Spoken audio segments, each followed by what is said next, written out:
زاد شوقي للحرم.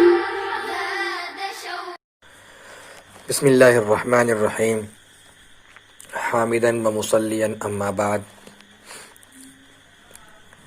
محترم ناظرین و سامعین، محرم الحرام کا مہینہ چل رہا ہے. یہ بڑی بابرکت اور فضیلت والا مہینہ ہے، لیکن اس کے باوجود بھی امت اس مہینے میں بڑی خرافات اور بدعات میں مبتلا رہتی ہے. اور ان میں سب سے بڑی جو بدعت ہے اور جو رسم ہے وہ تعزیہ ہے. تعزیہ کسے کہتے ہیں اس کو آج ہمیں سمجھنا ہے. عربی کے اندر کسی کے مرنے پر صبر کی تلقین اور اظہار ہمدردی کرنا تعزیت کہلاتا ہے. لیکن تعزیہ کس کو کہتے ہیں؟ حضرت حسین رضی اللہ تعالی عنہ کے روضہ مبارک یعنی قبر کی شکل و صورت کو اردو میں تعزیہ کہتے ہیں. آج جو مجسمہ بنایا جاتا ہے وہ حضرت حسین رضی اللہ تعالی عنہ کی قبر مبارک کی شکل ہوتی ہے. تعزیہ کی شروعات کب سے اور کیسے ہوئی اس کو ہمیں غور سے سننا چاہیے. اگلی قسطوں میں محرم الحرام کی فضیلت اور 10 محرم الحرام کو روزہ رکھنے کی فضیلت کو بیان کیا گیا تھا. یقیناً آج بھی امت ان مہینوں کی قدر کرتی ہے، لیکن اس کے ساتھ ساتھ خرافات میں بھی کثرت سے مبتلا ہے. یہ خرافات امت میں کیسے آئیں؟ جیسے امت میں زوال آتا گیا، رفتہ رفتہ اس مہینے یعنی محرم الحرام میں بھی مختلف بدعات اور خرافات انجام دی جانے لگی.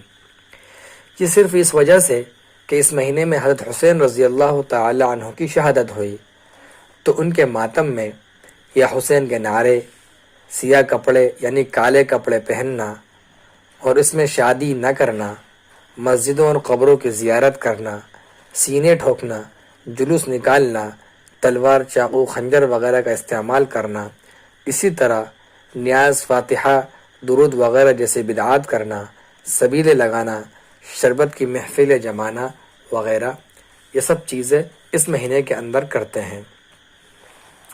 بر صغیر میں خصوصاً ہندوستان میں تعزیہ داری کا خوب اہتمام کیا جاتا ہے. ملا باقر مجلسی کی روح سے حضرت حسین رضی اللہ تعالی عنہ کی شہادت کے بعد گریہ و ماتم کی ابتدا یزید کے گھر سے ہوئی اور یہ ماتم 3 دن تک جاری رہا. اس کے بعد 300 برس تک محرم میں رونے دھونے، تعزیہ وغیرہ، ماتم وغیرہ کو کہیں بھی وجود نہ تھا. یعنی کہ 300 سال تک کسی بھی جگہ اس ماتم کا اور تعزیوں کا کہیں تصور بھی نہیں تھا.